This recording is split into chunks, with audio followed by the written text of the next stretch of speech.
Allez, bonjour à toutes et à tous, très heureux de vous retrouver. On fait le point à la mi-semaine comme on le fait toujours pour regarder nos amis les cryptos, les marchés classiques. Bref, où on en est, qu'est-ce qui s'est passé depuis le brief hebdo en regardant un petit peu les mouvements sur les UT de plus court terme. La première chose qu'on va faire, c'est qu'on va aller jeter un petit coup d'œil au niveau du calendrier et des différents sentiments. Donc au niveau du calendrier, attention, hein, on arrive dans le dur du dur. Hier soir, on avait la publication des chiffres de Microsoft et Google, on ira regarder les graphiques. Ce soir, ce sera Meta, enfin, aka Facebook. Demain, on va avoir la BCE et la décision de politique monétaire. Le marché s'attend à une nouvelle hausse de 75 points de base. On va voir si elle est là. Et surtout, donc, on va avoir le soir Apple, the big one, celui qui devrait probablement décevoir assez largement le marché. C'est ce qu'on a vu de toute façon sur les Google, les Amazon, et Amazon ce sera jeudi aussi, si ma mémoire est bonne. Mais voilà, les Google, Microsoft, tous déçoivent. Les publications ne sont pas bonnes, clairement, on ne va pas se mentir. Les ralentissements de la croissance sont extrêmement visibles sur ces gros mastodontes. Les chutes de prix sont en conséquence sur la partie overnight. On va voir quel en sera le traitement aujourd'hui sur les marchés spot. Est-ce que ça craque et on rebaisse à Wall Street? Enfin, ça craque. Est-ce que la résistance se forme ou est-ce que justement, au contraire, les prix ont déjà tout anticipé, ces résultats néfastes, et dans ce cas-là, le marché se projette plutôt sur les prochaines. C'est-à-dire soit on a une reprise ou un maintien des niveaux de rentabilité actuels de ces entreprises, soit le marché va continuer à percevoir des dégradations futures. Très compliqué, on regardera ça évidemment sur les graphiques. Et évidemment, on ne va pas en passer à côté. Vendredi, the fucking big one, je vous rappelle, le Core PCE, c'est le principal directeur de l'inflation pour la Fed, qui ne la regarde pas en rythme mensuel, mais qui la regarde en rythme trimestriel, semestriel et annuel. Donc on regardera tout ça tranquillement vendredi. Ok, donc d'un point de vue prix, Ethereum, pas mal de volatilité, ça a choqué beaucoup de monde puisque donc Ethereum est passé très très fort devant, même plus que Bitcoin, hein, qui pour l'instant a une volatilité relativement modérée. Donc on va dire hier le grand marqueur, c'était vraiment la hausse assez dramatique de l'Ethereum, suivie par certains autres projets, comme par exemple Solana, qui a connu pas mal de volatilité, mais on n'était pas du tout dans le même contexte. Hein. Solana, on était très très bas. Donc comme vous le voyez, Solana, pour moi, c'est plus, ok, on a envoyé 15% hier, mais on n'a encore rien franchi en termes de niveau technique. Sur Ethereum, on a clairement franchi un niveau technique, c'est donc la résistance et le palier des 1400 qui tenaient depuis pratiquement un mois. Donc bah, tout ça, ça vient de sauter comme un bouchon de champagne, on casse aussi des trendlines, on vient de reprendre la moyenne, qui, rappelez-vous ce qu'on avait dit, va se mettre à plat, donc c'est exactement ce qui se passe. On a bien donc pour ma part réalisé l'étape 4, c'est-à-dire qu'on est en train de rompre le range qui nous a constitué, qui s'est constitué pardon, sur ou légèrement autour de la moyenne. On était plutôt sous la moyenne ici. Hein. Donc attention, cette fois la moyenne est plate. L'objectif suivant pour ma part, c'est la borne de volatilité. Si tel est le cas, encore une fois, la borne de volatilité n'est ni plus ni moins qu'une zone spéculative. On peut ranger au-dessus, hein. On peut ranger en dessous, on peut ranger autour. Mais pour ma part, ici, il y a des structures d'hésitation qui devraient se constituer autour de cette borne de volatilité qui constitue donc pour ma part l'étape 5 de la pattern de reprise post-dévaluation. Dans ce cas-là, on aura eu des baisses de prix très écartées de la valeur dues à des effets de collatéraux ou, on l'a dit, surtout des boucles de rétroaction qui font baisser les prix. Ça ne peut pas toucher tous les actifs, je vous le rappelle, donc attention toujours à pas s'imaginer que tout le monde va aller to the moon. Il y en a certains qui vont effectivement rebondir de façon spéculative avant de rechuter. C'est inévitable, ça fait des mois que je vous le dis. Malheureusement, bon, comme toujours, ces mécanismes fondamentaux ne sont pas toujours associés à un timing parfait, surtout dans le bordel ambiant de spéculation dans lequel on est. Mais je vous avais parlé de cette recovery en K, elle arrivera de toute façon à un moment donné. Tout le marché crypto ne peut pas être raisonné comme un ensemble. Il faut surtout pas le faire, c'est l'erreur number one. Il y a 95% de la valeur dans les cryptos qui ne représente rien du tout, soit parce que c'est la copie d'un protocole existant et ça sert à que dalle, la demande se concentrera sur très peu d'acteurs, tout comme il n'y a pas besoin d'avoir 15 millions de solutions technologiques layer one. Ça ne sert strictement à rien. Je vous l'avais expliqué déjà, et on va le refaire rapidos. Hein, c'est principalement ces graphiques-là, c'est-à-dire qu'aujourd'hui, dans différents secteurs d'activité, hein, comme on a comme ça, on doit avoir des acteurs non majoritaires, ce qui veut dire qu'on doit avoir obligatoirement une compétition entre des acteurs privés pour obtenir un secteur d'activité stable, sinon, encore une fois, on est sur des situations monopolistiques, c'est-à-dire qu'une seule entité va réaliser une large majeure partie de l'activité, pouvant donc orienter à la forme d'un cartel de l'activité sous-jacente. Le modèle crypto n'a rien à voir. Le modèle crypto est décentralisé par nature. Ce qui veut donc dire, encore une fois, on n'a pas besoin d'avoir 15 acteurs en compétition dans un secteur d'activité, puisqu'il suffit d'en avoir un ou deux quand même, histoire de dire qu'on n'est pas sur une situation monolithique. Mais clairement, il y a de fortes chances que ce marché se structure selon le bon vieux 60, 20, et puis il reste 10% derrière de la market share pour des petits acteurs très largement minoritaires. Mais il ne s'agit pas ici de parler de situation monopolistique parce qu'il y en a un qui fait 60% de la market share. C'est juste de dire, c'est un protocole décentralisé. Donc, encore une fois, ici, il n'y a pas de situation monopolistique quand les acteurs de ce réseau sont décentralisés.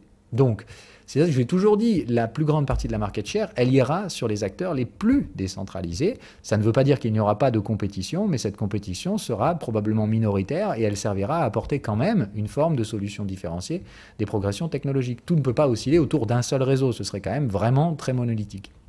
Mais j'ai toujours dit, attention, pour la programmation de la monnaie, c'est Ethereum, et il y a de la compétition, mais c'est Ethereum qui récupérera de toute façon tout, de par sa décentralisation bien plus avancée que ses autres collègues.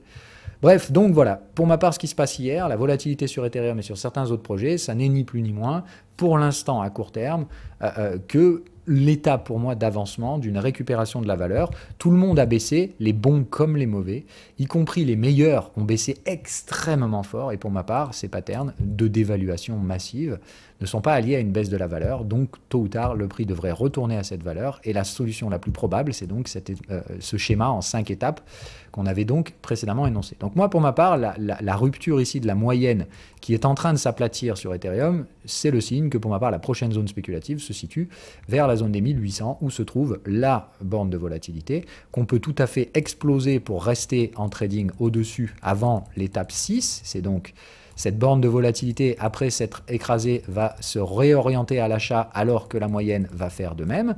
Donc attention encore une fois. Mais je m'attends à une zone spéculative au niveau de l'Ethereum qui peut s'étaler, pour ma part, entre 1700 et 2002, puisqu'on l'a dit, il s'agit d'une grosse zone qui sera traitée de manière très spéculative autour, on va dire, de la zone de valeur de la borne de volatilité.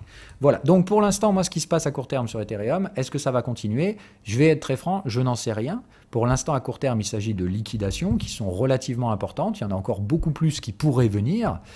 Mais c'est surtout, pour ma part, dans mon schéma, c'est un domino de plus qui vient de tomber, c'est-à-dire le range ici est mature, il a été constitué sous la moyenne mobile, on l'a vu, d'autres actifs comme par exemple Atom ont constitué ce range au-dessus voire autour de la moyenne et ont déjà atteint la étape suivante, c'est-à-dire ranger autour de la borne de volatilité. Si on le fait par exemple sur Atom, sur ces UT 4 heures, on a bien frappé la borne de volatilité ici, le repli s'est fait jusqu'à la moyenne. Cette moyenne est donc toujours aujourd'hui en phase de platitude, voire elle pourrait, si les prix remontent, rentrer directement dans la phase suivante, c'est-à-dire après avoir constitué un range. Là, le range a été constitué de façon très baissière sur Atom, mais il est là aussi et il est mature. Et si Atom rompt cette structure, il pourrait déjà entrer avec un cran d'avance par rapport à Ethereum, c'est-à-dire retrouver sa borne de volatilité, mais cette fois avec une phase en ouverture. Dans ce cas-là, on est vraiment dans l'étape suivante.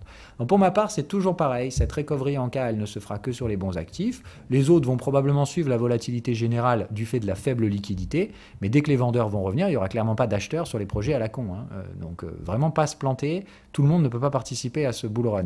Mais les gros actifs, probablement ceux qui sont déjà relativement bien positionnés dans le top 50, ont de fortes chances de récupérer des capitaux derrière dans des structures plutôt haussières. D'abord de retour à la valeur, puis dans un second temps, encore une fois, après annulation des biais baissiers, va venir la demande dans des supplies finis pour la plupart de ces actifs, ou en tout cas dont on peut prévoir l'émission. Donc c'est toujours problème, il y a une quantité limitée de ces trucs-là, la demande risque d'arriver et les gens peuvent de façon rationnelle détenir ces actifs en self-custody aujourd'hui. Il n'y a pas besoin de passer par une banque pour avoir du yield aujourd'hui sur certains actifs. Vous pouvez clairement générer ce rendement, plus ou moins risqué, donc plus ou moins élevé au niveau du rendement, avec la simple détention de ces actifs et un fucking wallet. Autrement dit, je l'ai dit, c'est ça la révolution des cryptos. Les gens pensent que c'est une bulle et tout ça. Je vous l'ai dit et je le redirai encore, les cryptos ne sont pas une bulle, c'est une technologie révolutionnaire qui permet de remettre de la confiance dans le mécanisme spéculatif financier, génération de rendement, prise de risque, etc. Ça permet à des gens normaux de se former, d'apprendre à faire ça correctement, mais surtout sans aucun intermédiaire. Et ça, c'est vraiment un changement fondamental de la perception de la monnaie et de la perception de la circulation et de la programmation donc, de cette monnaie. Ok, donc ça c'est pour la partie crypto, donc difficile à voir pour l'instant. Moi je pense qu'il y a encore largement la place sur des actifs comme Ethereum et tout ça, mais on n'est pas pressé. C'est de dire, pour ma part, à court terme, on vient juste de liquider ce dont on a parlé dans les briefs hebdo, c'est-à-dire il y avait une augmentation assez significative des montants d'open interest. Donc pour l'instant, on a des liquidations de spéculateurs. Je dirais que c'est peut-être encore un peu prématuré. Ça peut très bien être qu'un faux départ, avant évidemment donc de repartir dans une forme de léthargie au niveau des anciens ATH de 2018, au niveau d'Ethereum. Donc attention, c'est peut-être un peu prématuré pour parler d'un super bull market, mais pour ma part, je vous l'ai toujours dit, je vois difficilement comment ces actifs iront trader des pertes de l'ordre de 50 à 60% dans cet environnement-là. Voilà. Donc on fait attention toujours à ça pour ma part. D'un côté, S&P 500, ici on tient bien hier, la séance est relativement positive. Maintenant, donc comme on l'a vu, la publication après la clôture des chiffres de mastodontes comme Microsoft et Google fait rechuter les futurs derrière à la réouverture. Maintenant, on voit bien que c'est pas dramatique non plus. On est sur des niveaux de prix très inquiétants quand même. Donc Apple, on est sur la grosse bataille des 150 $. Donc on fait attention, pareil, hein, si Apple vient à décevoir, ça va vraiment pas du tout bien se passer sur Apple, puisque là, le dernier support connu se fait après un rebond de 12%. Donc là, c'est clairement Apple, il ne faut pas décevoir. Hein. Si Apple déçoit, pour ma part, c'est un gap de 10% à voir à peu près à la réouverture le lendemain. Donc il faut vraiment que les chiffres d'Apple ne soient pas décevants. Or, on l'a vu, l'intégralité des GAFA ont été décevantes. Il n'y en a pas un seul qui s'en est bien sorti. Tesla, c'est décevant. Netflix, c'est décevant. Tout est pas bon. Donc attention, pour ma part, les résultats d'Apple vont pas être bons. Et je vous dis, je me remets juste les choses en perspective, d'accord ? Voilà la tronche du graphique d'Apple. Des résultats pas bons dans un truc parabolique, ça peut faire mal. Donc je vous l'ai toujours dit, pour moi, le risque de baisse sur les indices, il est concentré dans ces grosses valorisations complètement stratosphériquement débiles. Donc on fait attention, Microsoft, comme on le voit, ça commence déjà à dégonfler, et attention encore une fois à la verticalité, quand on remet en question des hausses pareilles, on parle encore une fois de structure en extrapolation, donc de croissance sur le rythme de croissance.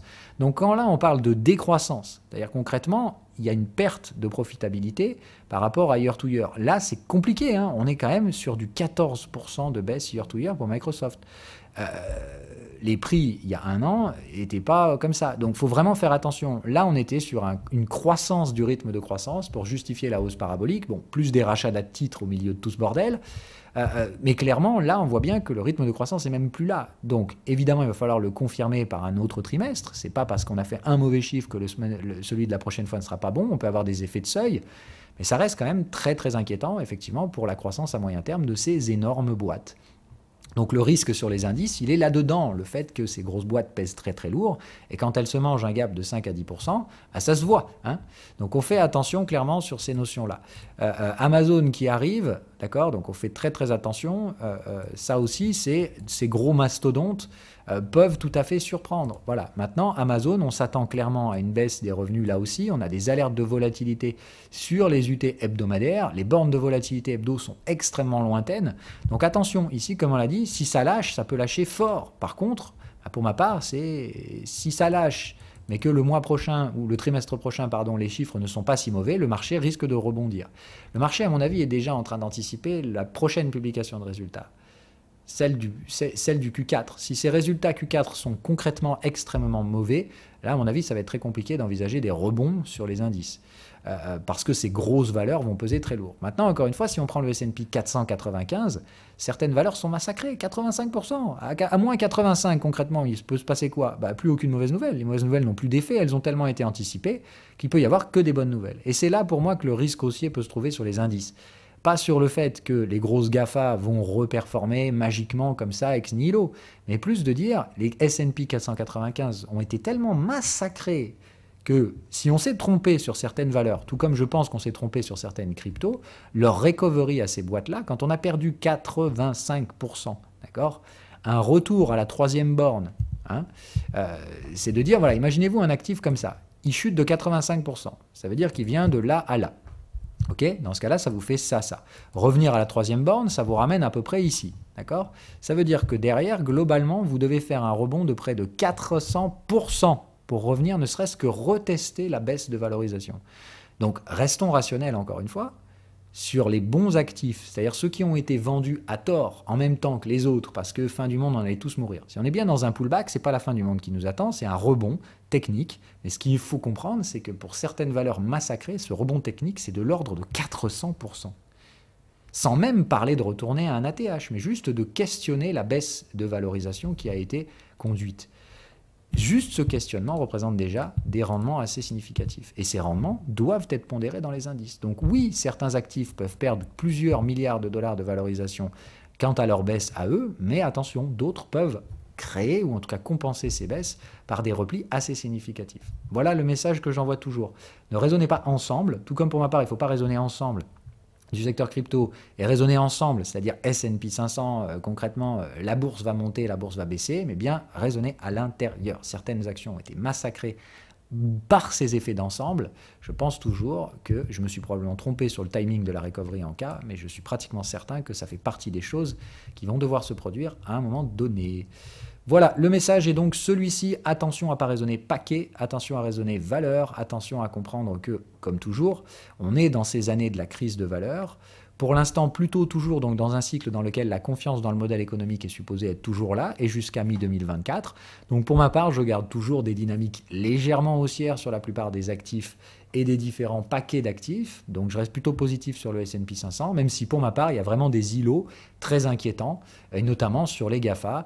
La principale pour ma part, c'est Apple. Si Apple déçoit avec les niveaux de valorisation actuels, ça va poser beaucoup de problèmes. Amazon également, puisque donc on l'a vu, les autres, les Google et Facebook, et les Google et Microsoft ont déjà pas mal consolidé. Attention, il y a encore beaucoup à venir, mais à 35% de repli sur les ATH sur Google, oui, les chiffres ne sont pas bons, mais attention, il va falloir le confirmer par ceux du trimestre prochain. Si ceux du trimestre prochain reviennent dans la dynamique de moyen terme, vous pouvez être sûr que les prix seront au niveau de la troisième borne. C'est donc ça aujourd'hui que le marché doit anticiper. Est-ce qu'on va avoir un deuxième trimestre relativement négatif? Dans ce cas-là, début d'année prochaine, on tradera probablement proche des prix actuels, ce qui n'empêche donc pas un rebond puis une rechute. Ça n'empêche pas non plus une chute puis un rebond, donc il ne faut pas oublier ça, mais dans ce cas-là, si le prochain quarter est aussi mauvais que celui-là en termes de chiffres, on va vraiment probablement trader au niveau des prix actuels et re-questionner les dynamiques de moyen terme. Il va de soi que si les chiffres sont très mauvais, c'est-à-dire continuent de se dégradent même encore plus, alors là, effectivement, on risque de revenir chercher les derniers supports connus, c'est-à-dire la dernière fois concrètement qu'on a tradé de la valeur. Là, ça fait vraiment des pertes encore assez significatives. Oui, c'est possible, mais il ne s'agit pas de dire on connaît l'avenir. Et c'est ça que je reproche au marché aujourd'hui. Tout le monde prétend connaître l'avenir, etc., etc. C'est quand même très dangereux.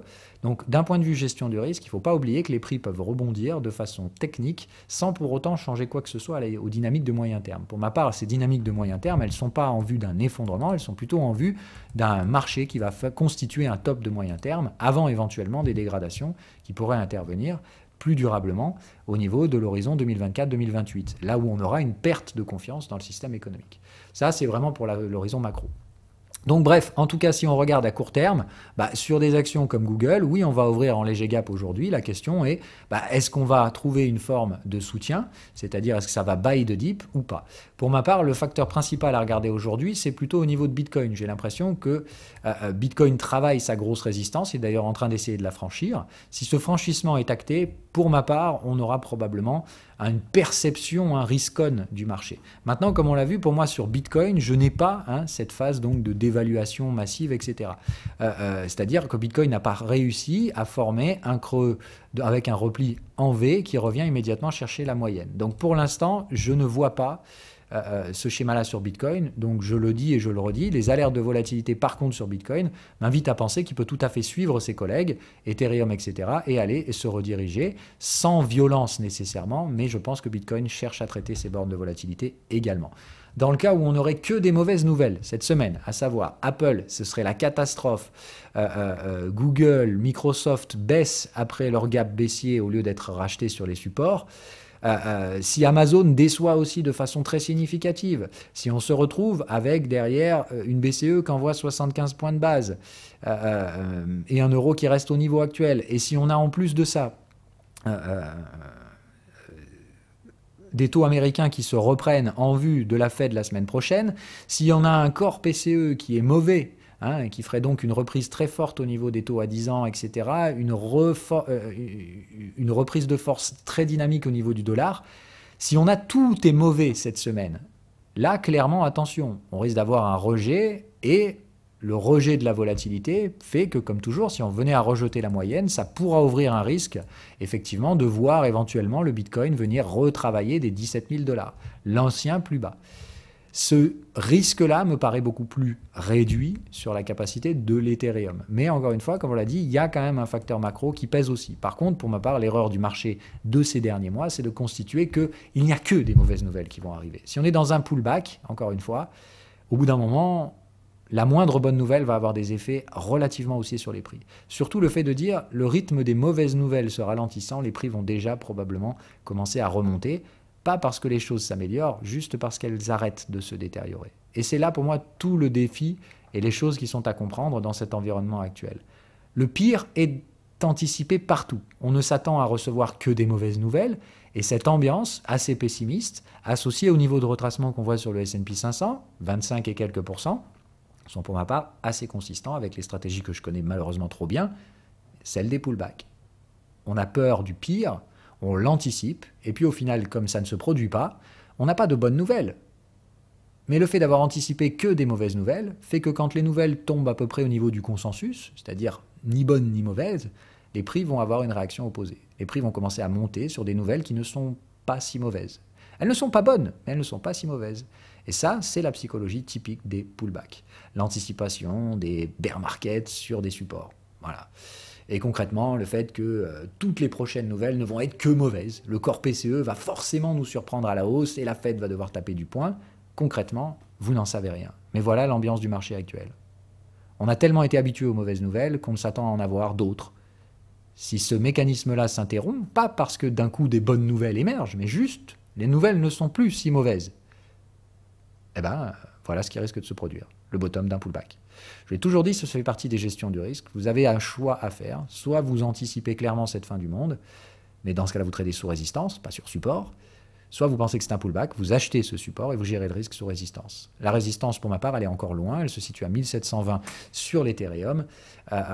Bitcoin se situe probablement au niveau, donc comme on l'a dit, de l'ancienne résistance ici, donc des 22 000. Si ces résistances sont franchies, dans ce cas, pour moi, il y aura borne de volatilité sur Bitcoin, probablement la même chose sur Ethereum, donc vers les 2100 et des poussières, enfin sur la zone qu'on a vue entre 1700 et 2100. Je pense que des actifs comme Atom n'auront aucun mal à suivre, Solana, ayant été massacré, n'aura aucun mal à prendre à contre-pied les vendeurs, voilà. Dans un premier temps, tout le monde peut rebondir, mais tout le monde ne pourra pas maintenir les niveaux de valorisation en rebond. Certains actifs, encore une fois, n'ont que très peu de demandes réelles dans cet espace hyper compétitif, autant sur les cryptos que sur les marchés actions. Voilà le message du jour. Donc bref, un peu d'alerte de volatilité, principalement sur les cryptos. Il va falloir probablement une non-contre-indication macro. Hein. Je parle bien de non-contre-indication. Pour ma part, aujourd'hui, l'anticipation est bear partout. Si on se plante complètement sur cette totale béritude, ça risque de créer des hausses de prix. Des hausses de prix qui vont simplement ramener vers des résistances. Je ne parle pas de marché haussier, je ne parle pas de bull market, juste de remettre en cause les dynamiques extrêmement pessimistes et baissières que nous connaissons depuis pratiquement 6 à 8 mois maintenant. Allez, c'est tout pour aujourd'hui. Ciao, ciao. Donc attention à la volatilité sur les UT 4 heures. Cool. Voilà, pour l'instant, c'est de la liquidation. La macro reste pesante, mais attention à ne pas anticiper toujours le pire. Les chiffres qui n'ont pas été publiés ne sont pas par définition mauvais, alors que c'est exactement ce que je vois partout. Attention, on va se manger un PCE encore dégueulasse, etc. Vous n'avez pas ces chiffres, attendons peut-être de les avoir avant de dire « Ah, c'est un rebond de chat mort ». Voilà.